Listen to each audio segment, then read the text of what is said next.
कहानी की शुरुआत शिकागो शहर से होती है, जहाँ की अब तक दुनिया बिल्कुल नॉर्मल थी। किसी को भी नहीं पता कि आज की रात जो कुछ भी होने वाला है उससे सब कुछ हमेशा हमेशा के लिए बदल जाएगा। अब यहाँ पर हमें एक फैमिली दिखाई जाती है जिसमें चार्ली टीवी पर कार्टून देख रही थी। उसका छोटा भाई डेनी गेम खेल रहा था और उनकी मोम रेचल फोन पर बिजी थी कि तभी उसका पति बेन घबराया हुआ घर आता है और उन्हें बताता है कि अब उनके पास ज्यादा टाइम नहीं बचा। रेचल पूछती भी है कि अचानक से उसे क्या हो गया, लेकिन बेन तो यहाँ अपने छोटे भाई माइल्स के पास फोन करता है। माइल्स जो कि अपनी गाड़ी में अपने दोस्त के साथ कहीं बाहर जा रहा था। अब बेन घबराकर उसे भी बताता है कि जल्द ही पूरी दुनिया में अंधेरा छाने वाला है और फिर कभी कुछ शुरू नहीं होगा। माइल्स कुछ भी समझ पाता कि उसके पहले ही अब बेन और माइल्स दोनों के ही फोन्स अपने आप बंद पड़ गए थे। वही बेन के पूरे घर में लाइट्स ब्लिंक होने लगती है। सो वो जल्दी से अपने लैपटॉप में कुछ फाइल्स को डाउनलोड कर उन सभी को एक यूएसबी पेन ड्राइव में लोड कर लेता है और फिर बेन ने उस पेन ड्राइव को एक लॉकेट में छिपा दिया था, यानी कि ये पेन ड्राइव उसके लिए बहुत जरूरी है। वहीं दूसरी ओर हाईवे पर माइल्स और उसका दोस्त अपनी कार से निकलते हैं। वे देखते हैं कि उनके पीछे रुकी हुई गाड़ियों की लाइन लगी हुई थी, जिनकी हेडलाइट्स अब एक के बाद एक अपने आप बंद हो रही है। यही नहीं, आसमान से प्लेन्स भी नीचे गिरकर क्रैश हो रहे थे। पूरी दुनिया में हर तरफ कोहरा मच गया, आसपास के ट्रांसफार्मर्स फटने लगे और यहाँ से अब पूरी ही पृथ्वी की लाइट्स एक एक कर बुझने लगती है।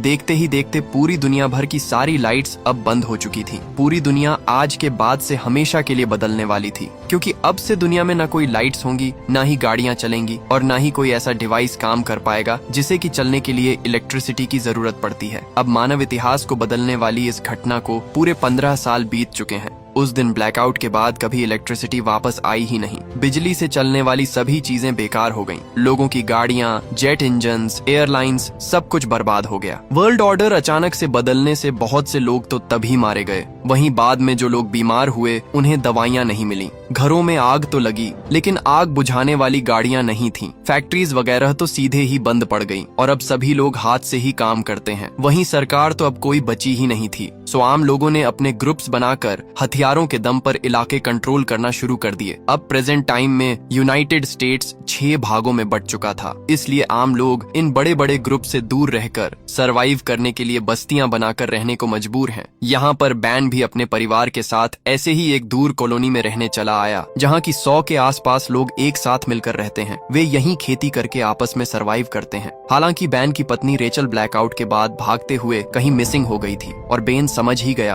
कि रेचल तभी मारी गई। इसलिए अब इतने सालों के बाद बैन एक डॉक्टर मैगी को डेट कर रहा है। वही बैन के दोनों बच्चे डेनी और चार्ली भी बड़े हो चुके थे। हालांकि डेनी अस्थमा की बीमारी से गुजर रहा है और एडवांस्ड मेडिकल सुविधाएं तो अब बची ही नहीं थी, सो उसे ऐसे ही सरवाइव करना पड़ता है। वहीं चार्ली भी अब इस समय के अनुसार खुद को बदल चुकी थी। हालांकि उसे वो पहले वाला टाइम अभी भी याद आता है जब उसके पेरेंट्स ने आखिरी बार उसे आइसक्रीम खिलाई थी, क्योंकि बाद में तो कभी आइसक्रीम बन ही नहीं सकती कि अब सब कुछ नॉर्मल ही चल रहा था कि अचानक से आज इस एरिया की मिलिशिया कॉलोनी में घुस आती है। उनकी पहचान उनके हाथ पर गुदे हुए मोनोर के निशान थे। ये मिलिशिया पूरे एरिया को हथियारों के दम पर कंट्रोल करते हैं। अब बैन का ग्रुप भी टैक्स के रूप में इस मिलिशिया को कुछ फसलें हर बार पहुंचा देते थे, मगर फिर भी मिलिशिया अपने जनरल टॉम के साथ यहाँ आ गई, यानी कि जरूर से कुछ ना कुछ सीरियस है। बेन जल्दी से भागकर कॉलोनी में अपने बेस्ट फ्रेंड एरन के पास जाता है और उसे वहीं लॉकेट छुपाने को कहता है जिसमें कि बेन ने उस लाइट आउट वाली रात वो पेन ड्राइव छिपाई थी, यानी कि इसमें कुछ ऐसा जरूर है जिसे कि बेन सबसे छुपाना चाहता है। अब एरन को लोकेट देने के बाद बैन जनरल टॉम के पास जाता है, जो कि यहाँ बैन को अपने साथ ले जाने आया था। वहीं वो बैन के भाई माइल्स के बारे में भी पूछता है, जिस पर बैन कहता है कि वो तो अपने भाई से 15 सालों से नहीं मिला। अब टॉम कहता है कि वे उसे भी जल्द ही ढूंढ निकालेंगे,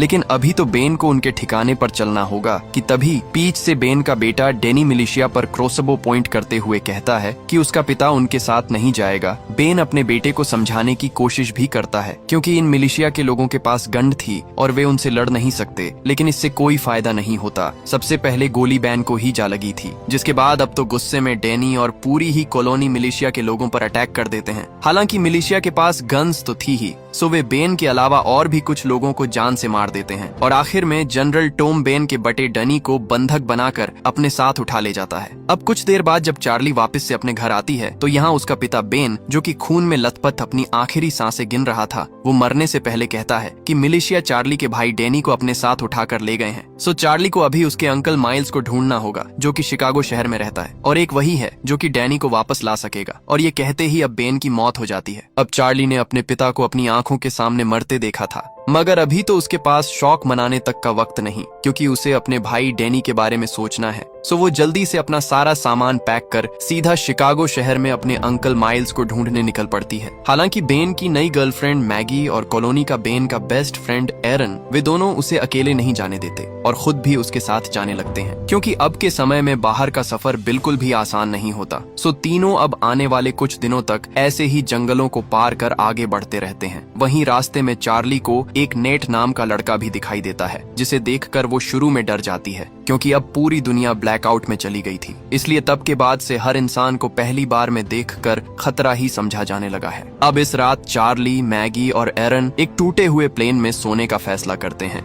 लेकिन उनकी बुरी किस्मत कि कुछ ही देर बाद उन पर कुछ लुटेरे आकर अटैक कर देते हैं ताकि उनके सामान को लूटकर उन्हें जान से मार सके, कि तभी अचानक वहां नेट आ जाता है और उन लोगों को एक एक कर जान से मारकर तीनों को बचा ही लेता है। अब सुबह होने पर वे जान पाते हैं कि नेट भी असल में शिकागो ही जा रहा था, और अब चूंकि उसने उनकी जान भी बचाई है, सो चार्ली को उस पर भरोसा हो चुका था और वे एक साथ मिलकर शिकागो तक जाने लगते हैं। हालांकि मैगी स्केप्टिकल थी कि ऐसे समय में इतने इत्तेफाक कैसे हो सकते हैं, नेट बिल्कुल सही वक्त पर उन्हें बचाने कैसे आ गया। मगर अब चार्ली के जिद करने पर वो कुछ नहीं कहती। दूसरी ओर डैनी, जो कि मिलिशिया की कैद में था, वो रात होने पर उनकी कैद से भाग निकलता है, लेकिन जब वो भागकर वापस अपनी कॉलोनी की ओर जा ही रहा था कि उसे फिर से अस्थमा का दौरा पड़ जाता है। डैनी वहीं पर बेहोश हो गया था। अब कुछ देर बाद वो खुद को एक घर में बिस्तर पर पाता है। दरअसल उसे ग्रेस नाम की एक औरत बाहर से उठा लाई थी, और अब कंफर्म होने पर कि डनी उसे कोई नुकसान नहीं पहुंचाएगा, ग्रेस गन नीचे कर लेती है। इसके बाद वो उसे अस्थमा का इनहेलर भी देती है,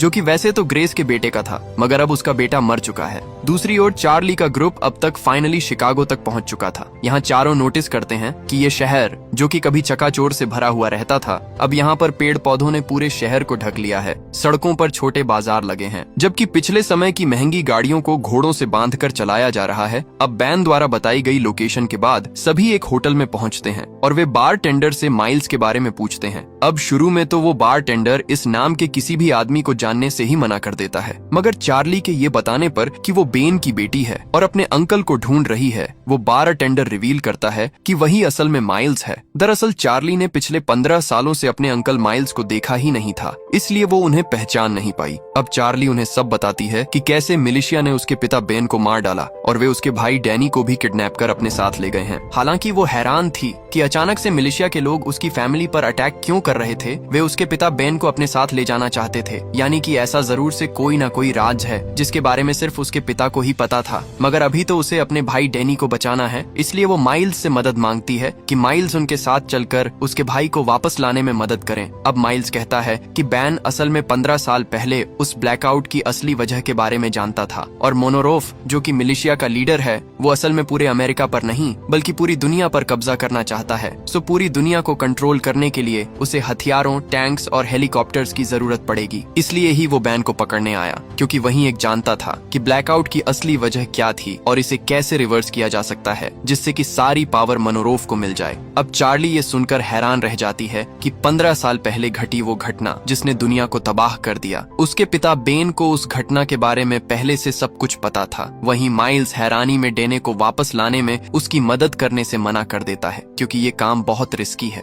और वे अकेले मिलिशिया का सामना कैसे ही करेंगे। अब चार्ली उससे बहुत निराश थी कि उसके अंकल ही उनका साथ नहीं दे रहे, और वो अपने ग्रुप के साथ वापस जाने लगती है कि इसी बीच माइल्स नोटिस करता है कि नेट, जो कि उनके साथ शिकागो तक आया था, उसके हाथ पर भी मिलिशिया का निशान बना हुआ है, यानी कि वो मिलिशिया का ही मेंबर है, और वो चार्ली और उसके दोस्तों के साथ मिलकर माइल्स तक पहुंचना चाहता था। माइल्स असल में मिली से छुपकर यहाँ रह रहा था। अब ये जानकर हर कोई हैरान रह जाता है, लेकिन इससे पहले वे कुछ भी कर पाते, नेट वहाँ से भाग गया था। अब कुछ देर बाद जब मिलिशिया के लोग नेट के कहने पर माइल्स को पकड़ने आए थे कि माइल्स अब चार्ली के ग्रुप के साथ मिल उन्हें ट्रैप बिछाकर एक एक कर उन्हें जान से मार देता है, और नेट वहाँ से फिर से भाग जाता है। अब माइल्स ने इस बार तो मिलिशिया के लोगों को मार दिया, मगर अब उसका ये ठिकाना भी सेफ नहीं रहा। सो वो फाइनली चार्ली के साथ डैनी को छुड़ाने के लिए मान ही जाता है। चार्ली उससे बहुत खुश थी, और माइल्स उसी ब्लैकआउट वाली रात को याद करने लगता है जब सारी दुनिया में अचानक अंधेरा छा जाने के बाद वो अपने दोस्त के साथ कार से बाहर निकला। वो अपने दोस्त के साथ मरीन बेस में जाता है और रिवील होता है कि ये दोनों मरीन्स हैं। वहीं अंदर जाने के लिए उसका दोस्त अपने हाथ पर बना वो एम का टैटू दिखाता है। ये असल में वही मिलिशिया वाला टैटू था और रिवील होता है कि मिलिशिया का लीडर कोई और नहीं बल्कि माइल्स का पुराना दोस्त मोनरो ही है। वही है जिसने अपने जनरल टॉम को भेजकर बेन को मरवाया और अब माइल्स को पकड़ने के लिए अपने आदमी भेजे थे। वहीं दूसरी ओर जनरल टॉम और उसके आदमी डेनी के फुटप्रिंट्स का पीछा करते हुए ग्रेस के घर तक आ पहुंचते हैं, जहां शुरू में ग्रेस डेनी को बचाने की कोशिश भी करती है, मगर टॉम के उसे जान से मारने की धमकी देने के बाद ग्रेस को पीछे हटना ही पड़ता है। उसके घर में घुसकर टॉम डेनी को पकड़ लेता है और उनके जाने के बाद रिवील होता है कि ग्रेस के पीछे हटने का मकसद कुछ और ही था। वो चुपके से अपने बेस में जाती है और एक लॉकेट निकालती है। ये सेम बिल्कुल वैसा ही लॉकेट था जैसा कि बेन के पास था और वो उसने एरन को दे दिया था। और अब जैसे ही ग्रेस उसे दबाती है तो अचानक से कमरे में बल्ब चालू हो जाता है। इसके बाद ग्रेस उस लॉकेट को कंप्यूटर में लगाती है और किसी से चैट करना शुरू कर देती है। दूसरी तरफ से जो कि ग्रेस से चैट कर रहा था वो बहुत खुश था कि मिलिशिया को उनके सीक्रेट के बारे में पता नहीं चला, यानी कि ग्रेस और बैन इस लॉकेट के सहारे आपस में जुड़े हुए थे और इस लॉकेट से ग्रेस लाइट तक जला पा रही है। दूसरी ओर माइल्स जाते हुए कहता है कि उसे अपनी पुरानी साथी नोरा को ढूंढना होगा, जो कि उस रेबल ग्रुप की मेंबर है जो कि इकट्ठे होकर मिलिशिया के खिलाफ लड़ते हैं। और नोरा चूंकि एक अच्छी फाइटर है सो डैनी को वापस लाने में वो उनके बहुत काम आएगी। अब एक आदमी से पूछने पर उन्हें पता लगता है कि नोरा को तो मिलिशिया ने पकड़ रखा है और वो उनकी कैद में बाकी गुलामों के साथ काम कर रही है। सो पहले नोरा को छुड़ाने के लिए माइल्स अकेले ही जाने का फैसला करता है क्योंकि वहाँ पर बहुत खतरा होगा। और माइल्स अब बाकी ग्रुप के लोगों को 2 दिन बाद एक लोकेशन पर मिलने को कहता है। हालांकि अगली सुबह जब मैगी और एरन जागते हैं तो वे देखते हैं कि चार्ली भी माइल्स के पीछे पीछे निकल गई। हालांकि अब वे कुछ नहीं कर सकते। सो एरन मैगी को वही बैन वाला लॉकेट दिखाता है जो कि मरने से पहले बेन ने उसे छिपाने के लिए दिया था। एरन ये भी बताता है कि बेन ने पास में ही एक लेडी से मिलने के लिए कहा था और ये लेडी कोई और नहीं बल्कि ग्रेस ही थी। सो दोनों फैसला करते हैं कि चूंकि माइल्स और चार्ली नोरा को छुड़ाकर 2 दिन में लौटेंगे सो क्यों ना वे तब तक ग्रेस से मिल लें जिसे मिलने के लिए बेन ने उनसे कहा था। वहीं दूसरी ओर मिलिशिया के अड्डे पर मेन लीडर मोनोरोव अपने एक आदमी से अपने हथियारों के बारे में पूछता है। मोनोरोव असल में बहुत से हथियार इकट्ठे कर रहा है और जब वो डरा हुआ आदमी उसे कोई जवाब नहीं देता तो मोनोरोव उसे बेरहमी से जान से मार देता है। मोनोरोव दुनिया पर कब्जा करने के लिए कुछ भी करने को तैयार था, जिसके बाद वो दूसरे रूम में अपने दूसरे वर्कर के पास जाता है जिसे कि उसने हथियारों पर रिसर्च करने के लिए अगवा कर रखा था। और यहाँ से कहानी का सबसे बड़ा ट्विस्ट आता है। ये कोई और नहीं बल्कि बेन की वाइफ रेचल थी, जिसे कि बेन और उसकी फैमिली पिछले 15 सालों से मरा हुआ समझ रही थी। उसे असल में इतने सालों से मोनोरोव ने पकड़ रखा था और वो उससे जबरदस्ती अपने प्रोजेक्ट पर काम करवा रहा था। मोनोरोव अब रेचल को रिवील करता है कि वे उसी की तरह उसके पति बेन को भी पकड़कर यहीं ला रहे थे, लेकिन झगड़े के बीच उनके जनरल टॉम के हाथों बेन वहीं मारा गया और अब जनरल टॉम उसके बेटे डेनी को उठाकर यहीं ला रहा है। अब ये सब सुनकर रेचल बहुत परेशान हो जाती है कि उसका पति बेन अब इस दुनिया में नहीं रहा। दूसरी ओर माइल्स चार्ली पर काफी गुस्सा करता है कि उसे उसके पीछे नहीं आना चाहिए था, मगर अब चूंकि वो आ ही गई है सो वे एक साथ मिलकर प्लान बनाते हैं। वे देखते हैं कि मिलिशिया के लोग आम लोगों से एक हेलीकॉप्टर वगैरह इकट्ठा करवा रहे थे। दरअसल उनके लीडर मोनोरोव का मानना था कि एक दिन इलेक्ट्रिसिटी जरूर से आएगी और उस एक दिन के लिए वो खुद को अभी से तैयार कर रहा है। अब इन सभी मजदूरों में माइल्स नोरा को पहचान लेता है। हालांकि यहाँ कई सारे गार्ड्स के पास स्नाइपर राइफल्स भी थीं, लेकिन माइल्स अपने दोस्त को हर हाल में बचाना चाहता था। सो वो नोरा को बचाने का प्लान बनाते हुए रात होने का इंतजार करता है। अब जैसे ही रात होती है सबसे पहले चार्ली डिस्ट्रक्शन पैदा करती है और वहाँ मौजूद सभी गार्ड्स को दूर भगा देती है, जहाँ फिर माइल्स पीछे से जाकर नोरा को बचाकर अपने साथ ले आता है। हालांकि नोरा इससे बहुत नाराज थी और वो रिवील करती है कि वो तो जानबूझकर खुद ही कैदी बनी हुई थी क्योंकि उसे उन गार्ड की राइफल चुरानी थी। दरअसल उन गार्ड्स के पास ऐसे हथियार हैं जो कि आमतौर पर मिलना काफी मुश्किल होते हैं। माइल्स नोरा से कहता है कि उसे अपने भतीजे डेनी को बचाने के लिए उसकी मदद चाहिए, जिसके लिए नोरा तुरंत मान भी जाती है, लेकिन इसके बदले में वो उनसे इस मिलिशिया के लोगों से राइफल चुराने में मदद मांगती है। सो तीनों मिलकर फिर से प्लान बनाने लगते हैं और नोरा अब एक खोया हुआ इंसान होने का नाटक करती हुई मिलिशिया के पास जाती है और मौका पाकर उन पर अटैक कर देती है। इसके पहले कि बाकी गार्ड्स कुछ भी कर पाते, वहाँ नोरा और माइल्स आकर उन पर हमला कर देते हैं। उन्होंने सबको मारकर सभी गुलामों को छुड़ा लिया। साथ में ही अब उनके पास इतने हथियार भी थे जिन्हें कि नोरा अपने रेबल ग्रुप के लोगों को दे देती है, यानी कि अब वे और ताकतवर हो गए और वे मिलिशिया के खिलाफ लड़ाई में और मजबूत हो गए। अब माइल्स, चार्ली और नोरा आगे बढ़ने से पहले रास्ते वाले ब्रिज को भी बम से उड़ा देते हैं ताकि मिलिशिया के बाकी सैनिक उनके ग्रुप तक ना पहुंच सके।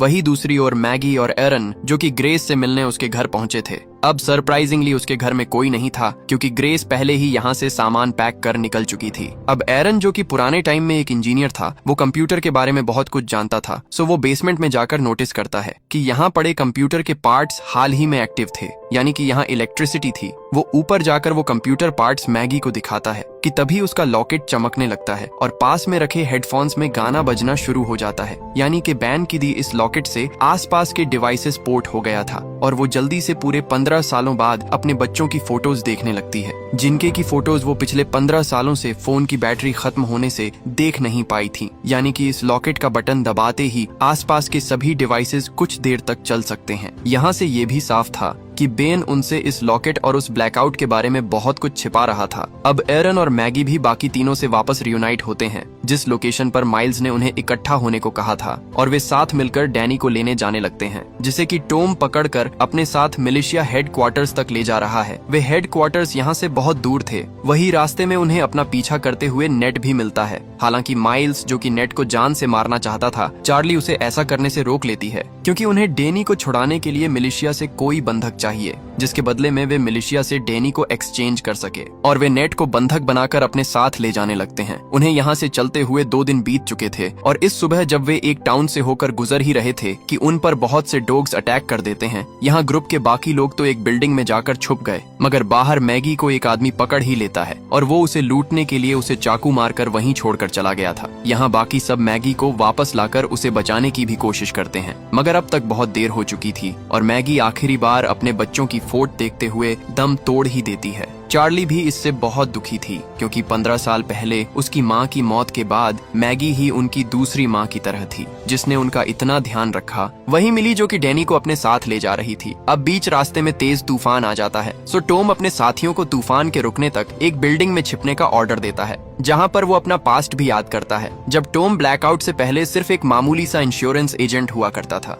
वो कभी किसी को गलत पॉलिसी नहीं बेचता, जिस कारण उसकी पॉलिसी की सेल्स कम होने से उसी ब्लैकआउट वाले दिन टॉम के बॉस ने उसे जॉब से फायर कर दिया। टॉम के घर पर उसकी पत्नी और एक बेटा था, और वो उन्हें बता नहीं पाया कि अब उसके पास जॉब नहीं रही। हालांकि कुछ ही घंटों बाद वो ब्लैकआउट हो गया, और टॉम अपने परिवार के साथ कुछ दिन तो घर पर ही रहा। लेकिन जब हर ओर ये खबर फैली कि अब लाइट वापस नहीं आने वाली, तो एक दिन टॉम के घर कुछ लुटेरे उसका राशन पानी लूटने पहुंचे। टॉम फिर भी उन्हें आराम से जाने को कह रहा था, लेकिन उन्होंने उस पर ही अटैक कर दिया। और उसके बाद अपनी फैमिली को बचाने के लिए टॉम ने पहली बार किसी की जान ली थी। वो समझ चुका था कि इस बदलती दुनिया के बीच उसे क्रूर बनना ही पड़ेगा। और प्रेजेंट में टॉम डैनी के साथ जल्दी से वापस जाने के लिए एक कोयले से चलने वाली ट्रेन से जाएगा। वहीं इसका पता चार्ली के ग्रुप को भी लग चुका था, और वे समझ जाते हैं कि उन्हें ट्रेन के चलने से पहले डैनी को बचाना होगा, वरना तो अगर वो मिलिशिया के हेडक्वार्टर्स तक पहुंच गया तो वहां से उसे बचा पाना और भी मुश्किल हो जाएगा। वहीं अब तक ट्रेन के चलने का वक्त आ चुका था, तो चार्ली और बाकी सब अब घोड़ों का इस्तेमाल कर ट्रेन पर चढ़ते हैं। जहां की बाहर बाकी सब मिलिशिया के लोगों से लड़ रहे थे, तो चार्ली को फाइनली अपना भाई डैनी एक डिब्बे में टॉम के साथ दिखाई देता है। डैनी ने भी अपनी बहन को देख लिया था, और वे एक साथ टॉम पर अटैक कर देते हैं। हालांकि टॉम पीछे नहीं हटता, और जब चार्ली टॉम से दूर भाग ही रही थी कि सामने से नेट आकर उसे पकड़ लेता है। वही नेट जिसे कि वे एक्सचेंज के लिए लाए थे। टॉम नेट से कहता है कि चार्ली को पकड़ ले, लेकिन अब सरप्राइजिंगली नेट उसका कहना ना मानते हुए चार्ली को ट्रेन से नीचे फेंककर भगा देता है। वहीं चार्ली को नीचे गिरते देख माइल्स और बाकी सब भी नीचे उतर आते हैं, लेकिन जल्द उन्हें रियलाइज होता है कितनी कोशिश करने के बावजूद वे डनी को छुड़ा नहीं पाए, और अब तो उन्हें मिलिशिया के हेडक्वार्टर्स तक जाना ही पड़ेगा। जबकि टॉम डनी को लेकर अपने हेडक्वार्टर्स तक पहुंच चुका था, जहां की टॉम की पत्नी उसे रिसीव करने आती है, और वो अपने बेटे को देखकर काफी खुशी थी। और यहाँ से रिवील होता है कि नेट कोई और नहीं बल्कि टॉम का ही बेटा था। उसी के कहने पर नेट ने पहली बार चार्ली के ग्रुप से दोस्ती की, और फिर वो माइल्स की लोकेशन तक जा पहुंचा। हालांकि चार्ली के ग्रुप के साथ रहने से नेट को चार्ली से प्यार हो गया,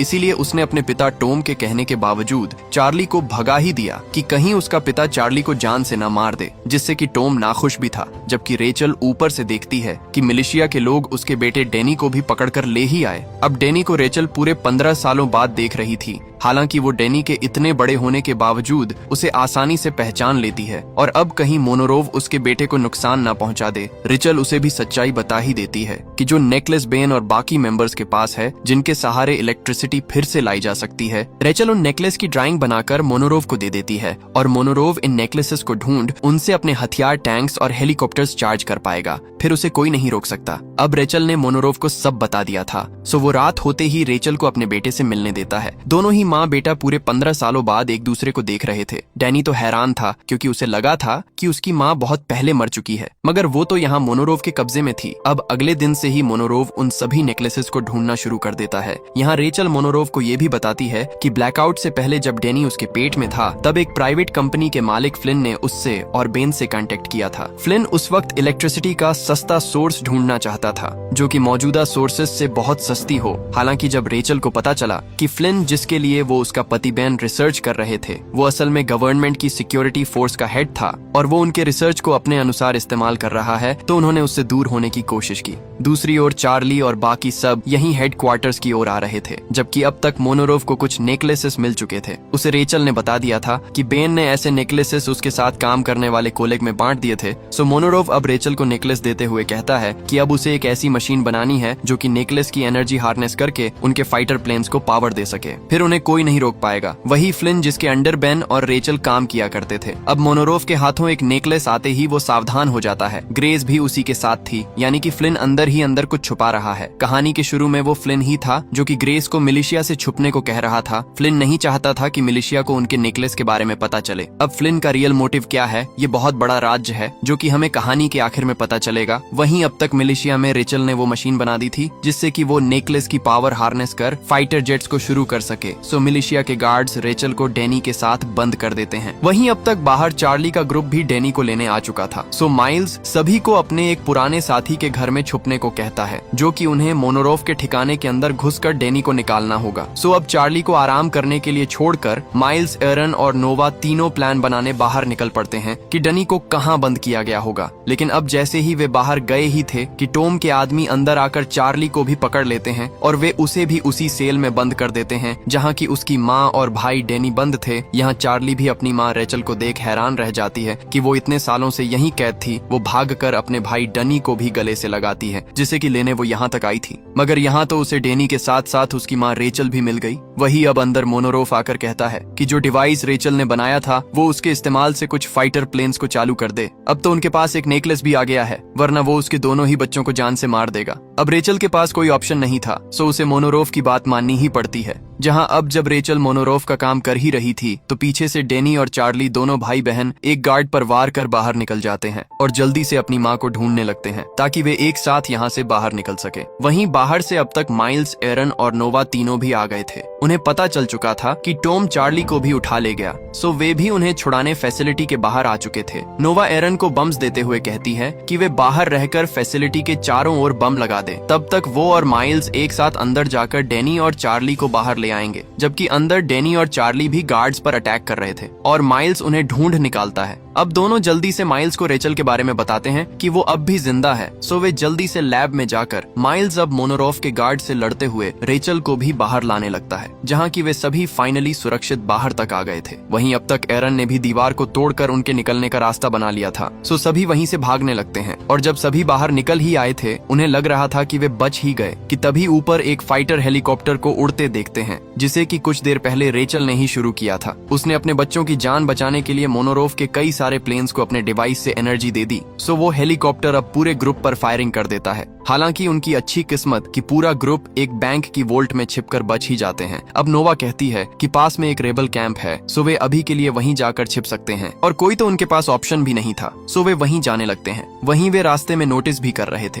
कि चूंकि अब मिलिशिया के हेलीकॉप्टर्स एक्टिवेट हो गए हैं, तो कई सारे हेलीकॉप्टर्स पास के रेबल ग्रुप के ठिकाने पर जा रहे हैं ताकि अपने सभी दुश्मनों को जान से मार सके। और जब तक ग्रुप उस ठिकाने पर पहुंच पाता, अब यहाँ तो कोई जिंदा ही नहीं बचा था। रेचल भी कहती है कि उसने मजबूरी में मिलिशिया को वो पावर दे दी जिससे कि वे हर ओर तबाही फैला रहे हैं, सो ग्रुप यहाँ से और आगे निकल जाता है। लेकिन इसी बीच टॉम, जिसने उन्हें नोटिस कर लिया था, वो अपने बेटे नेट से कहता है कि वो मेन हेड क्वार्टर्स में मैसेज भेजकर इस कॉलोनी पर एयर स्ट्राइक करवा दे, जिसमें माइल्स का पूरा ग्रुप मारा जाएगा। हालांकि नेट इसके लिए मना कर देता है क्योंकि वो अब तक चार्ली से प्यार करने लगा था। वहीं वे सिर्फ माइल्स के ग्रुप के लिए पूरी कॉलोनी के लोगों को नहीं मार सकते। अब टॉम ये सुनते ही नेट पर भड़क उठता है। पहले ही एक बार उसने क्लेयर को भगा दिया था और इस बार फिर से वो उसका साथ नहीं दे रहा। सो टॉम इस बार अपने बेटे को ही डिसोन कर देता है और उसे निकाल देता है। यहाँ नेट सीधा भागकर चार्ली के पास जाकर सच्चाई बता देता है कि वो असल में जनरल टॉम का बेटा है, जो कि अपने पिता के कहने पर उन पर नजर रख रहा था। मगर अब वो समझ चुका है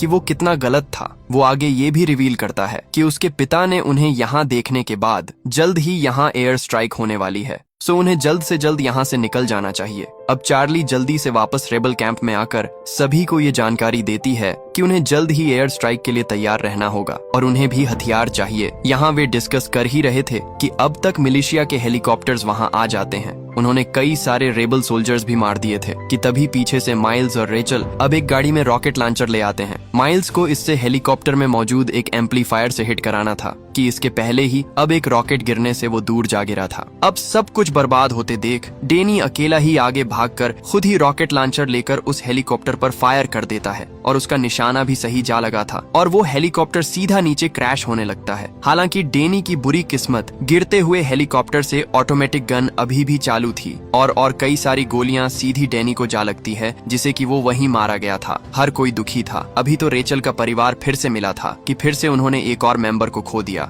और वे फैसला करते हैं कि वे कैसे भी करके मोनोरोफ को जान से मारकर इस मिलिशिया को यही खत्म कर देंगे। दूसरी ओर फ्लेन, जिसने पहली बार ये एक्सपेरिमेंट किए थे, वो सीधा मोनोरो के पास जाकर एक हैरानी वाली बात रिवील करता है। वो कहता है कि जिन नेकलेस के पीछे मोनोरोफ भाग रहा है वे तो कुछ भी नहीं, वे चाहे तो पूरी दुनिया में फिर से लाइट ला सकते हैं और फिर मोनोरोफ पहले सभी एटॉमिक शक्तियों पर काबू करके सब कुछ कंट्रोल कर सकेगा। फ्लिन यहाँ अपने पास्ट के बारे में बताता है जब वो सिक्योरिटी डिपार्टमेंट का हेड था और उसका बेटा आर्मी में था, मगर एक दिन उसे खबर मिली कि उसका बेटा अफगानिस्तान में एक मिशन के दौरान जान से मारा गया। उसके बाद तो फ्लिन और उसकी पत्नी बिल्कुल अकेले हो गए। उनका इंसानियत से भरोसा उठ चुका था और तभी से फ्लिन ने फैसला किया कि वो पूरी दुनिया को ही तबाह कर देगा। उसने एक अलग से प्राइवेट कंपनी बनाई और फिर बैन और रेचल समेत सभी फेमस साइंटिस्ट को इकट्ठा कर उनसे एक ऐसा वायरस बनवाया जो कि पूरी दुनिया की इलेक्ट्रिसिटी को ही बंद कर सकता था। वहीं गवर्नमेंट में सिक्योरिटी हेड होने के कारण फ्लिन के पास सारी पावर्स थी, सो उसने बेन और रेचल को ये नहीं पता लगने दिया कि उसने उस मशीन को छुपाया कहाँ है जहाँ से हर ओर की लाइट्स बंद की गई। और फ्लिन अब मोनोरोफ को रिवील करता है कि वे उसी मशीन को फिर से शुरू कर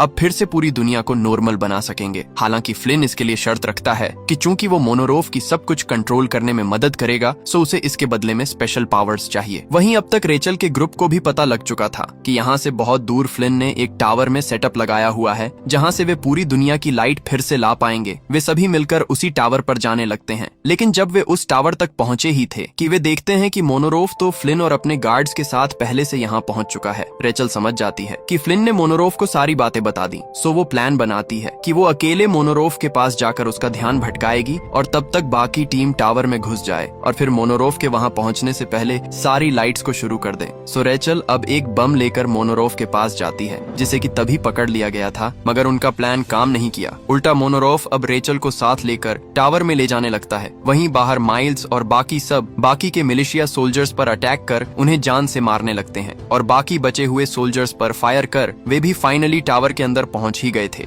उन्हें अब बस मोनोरोफ से पहले मेन मशीन तक जाना है, जो कि इस टावर की सबसे ऊपर वाली मंजिल पर मौजूद है। तो वहीं दूसरी ओर मोनोरोफ रेचल को ऑफर भी करता है कि वे अभी इलेक्ट्रिसिटी को शुरू न करें, बल्कि पहले सारे ही एटॉमिक बम्स को अपने कंट्रोल में ले लें, जिससे कि वे एक साथ मिलकर दुनिया पर राज करेंगे। लेकिन रेचल इसके लिए सीधा मना कर देती है। वहीं अब तक यहाँ माइल्स और बाकी सब भी आ चुके थे और फायरिंग के दौरान माइल्स और मनरो पानी के रास्ते बाहर निकल जाते हैं, जबकि बाकी सब ऊपर मेन कंट्रोल तक आगे बढ़ रहे थे, जहाँ नीचे जाने के बाद माइल्स बाहर निकलकर आखिरकार मोनोरोफ को मार ही देता है और फिर से ऊपर आने लगता है, जबकि ऊपर टॉम और बाकी सोल्जर्स अभी भी उनके ग्रुप को रोकने की कोशिश कर रहे थे, जिस बीच एक गोली नोवा को भी लग जाती है। वहीं अब तक माइल्स फिर से ऊपर जा चुका था, सो वो नोवा को उठाकर अपने साथ कंट्रोल रूम तक ले जाने लगता है। हालांकि नोवा अब तक दम तोड़ चुकी थी, वही टॉम और बाकी लोग अभी भी शूटिंग कर रहे थे। तो रेचल अब जल्दी से भागकर दरवाजा खोलती है और माइल्स, चार्ली और एरन अंदर आ ही जाते हैं। अब चार्ली रिवील करती है कि नोवा भी बाहर ही मारी गई, लेकिन उन्हें उसकी मौत को वेस्ट नहीं होने देना है। एरन जल्दी से बिना वक्त गवाए अब मेन कंप्यूटर को एक्टिव कर सारी लाइट्स वापस लाने लगता है और फाइनली अब पूरे 15 सालों बाद पूरी पृथ्वी पर लाइट्स अब फिर से लौट आई थी। पूरी दुनिया के लोग अलग अलग जगहों पर ऐसे लाइट्स को जलते देख बहुत खुश थे। अब फिर से सब कुछ ठीक हो जाएगा, सब कुछ नॉर्मल हो जाएगा। वहीं फ्लिन, जिसने ये सब कुछ किया था, वो खुद को गोली मार लेता है क्योंकि अब सब कुछ फिर से नॉर्मल हो गया। वही मोनरोव तो पहले ही मारा गया था, जबकि टॉम भी अब मिलिशिया के साथ कुछ नहीं कर सकेगा क्योंकि फिर से दुनिया पहले जैसी होने वाली थी। उसके स्पेशल हथियार बेकार हो गए। हालांकि सफर के दौरान बेन, डेनी, मैगी और फिर नोवा, रेचल के ग्रुप ने बहुत कुछ खोया, लेकिन उन्होंने सब कुछ फिर से ठीक कर ही दिया। और इसी हैप्पी एंडिंग के साथ ये कहानी यहीं पर खत्म हो जाती है। दोस्तों, वीडियो पसंद आई हो तो वीडियो को लाइक और कमेंट करके जरूर बताएं। बाकी मिलते हैं आपसे अगली वीडियो में।